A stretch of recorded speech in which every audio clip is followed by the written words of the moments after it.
Hi, I'm Yashwant. Welcome back to my YouTube channel. In this video, I want to talk about the reality of IT jobs in India. So, most of the people, like in my network, I mean, they complained about this many times. So it was all about like I was into an IT company, but still I'm getting only the support work. I'm not into development. I'm not being allowed to work on coding part and all those stuff. So I have been, listening this in LinkedIn and Instagram so frequently. But I just want to clear about what the realities and myths of IT jobs in this video. So, like, if you are a college student and planning to enter into an IT industry, so make sure you remember a few things. In general, there are three different kinds of companies when you, or when you look forward to do a job: service-based companies, product-based companies, and the third type is startups.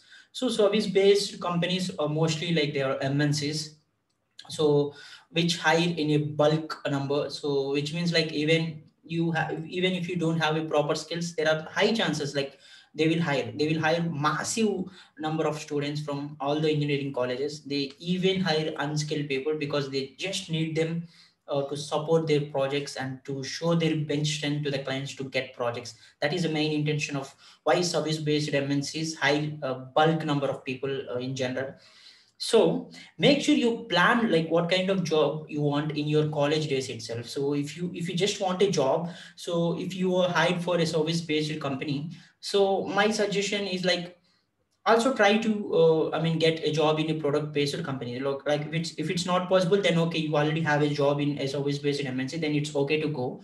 But don't just relax when you get a job in a service based IT company, because you'll not get more into development kind of thing there. So you need to do everything there. Like you need to be you need to give some support there. You need to take part in maintenance there. You need to chat with your clients there. So you need to do various things. So hardly will get into development or coding roles. And the other way is the other kind of companies are like product based companies, which means like they're I can say like highly developed startups. I can say product based companies. They work on a product. So unlike they don't have clients or any kind of stuff, because they directly provide services to the people. So it was like a product. You can say like Amazon is a product. So because like Amazon is not working for other clients, though they were just working for themselves. So product based companies are simply like they work on their own product. So which means like they will hire only certain number of people, only few number of people who are highly skilled. So I can say you need lot of skills in order to be there. So unskilled people have no scope to be in product based companies. So they will check your knowledge on programming, data structures, and algorithms. And again, if you enter into a product based companies, there is no guarantee that you will work only 100% in coding, because in any software company you can see coding is just a 15 to 20% of the work. The rest part is you need to be you need to be comply with all those deployment procedures. You need to do some support to your product. Like whenever an issue comes, you need to work on that, and you need to maintain your product, you need to test your product, you need to validate your product, and you need to make that working good in in production. You need to take care of various things. So many students have this thing in mind, like when they enter into a software development, well, they only do coding. No, it's not.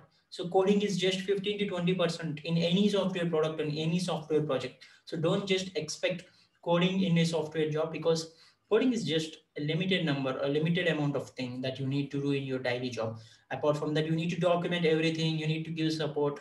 So and the third way of companies I can say is a startup. So in general, startups, if you want a pure coding, I can say startup is the only thing, because there you will build a product from scratch, which means you write code from scratch, and you need to take part in development from scratch. Then there you will get more exposure and more development work. But the scenario of people selecting the companies is in a reverse manner. So like if they want to do a coding job, they go for like MNC or product based company, but they ignore startups because of job security or whatever it might be. But yes, if you really want coding job, if you just want to develop, be in a development zone, then startups are advisory, because there you will be building something from scratch, and there you need to take care of everything. I can say like You need to be involved in development. You need to give support to that. You need to test that product. You need to put that in production, because there are only limited number of people in a startup. So you need to take care of everything so that you will get some responsibilities out there.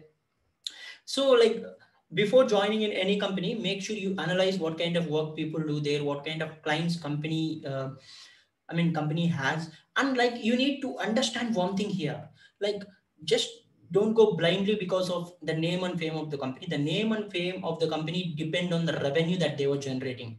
So if a service based company ultimately gets more revenue than others because they are giving services to many other clients, so they will pay high, then ultimately they are the richest companies. But it doesn't mean you will get good work there. So the good work depends on the amount of responsibility that you take in your work. So like, don't ignore startups. Like, I encourage people to work for startups, because there you will get to know various things. There you can learn various things. You will get to know responsibilities very quickly.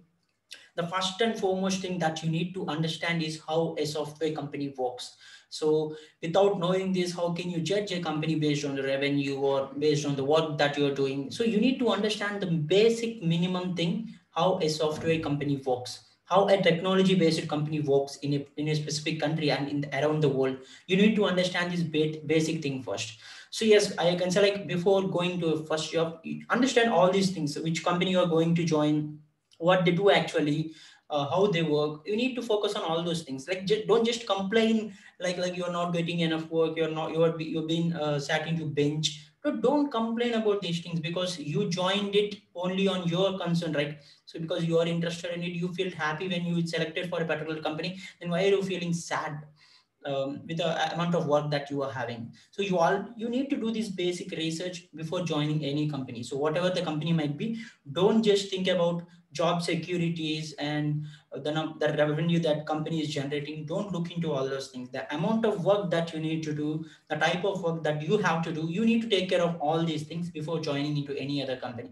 So yeah, it's all about how the reality of IT jobs look like. So I hope you get an idea of how to choose a company. So not just based on the name and fame, but also just focus on how they work and what is the revenue model, and how employees are being treated there, what kind of work you will be going to do. So research on all these things. So just a basic research. If you can ask employees like what they are doing in the company, you will get to know easily. So I strongly suggest people to look on this. Hope you find this video insightful. Please share this video in network, and if you are a new visitor to my channel, please subscribe to the channel. Thank you.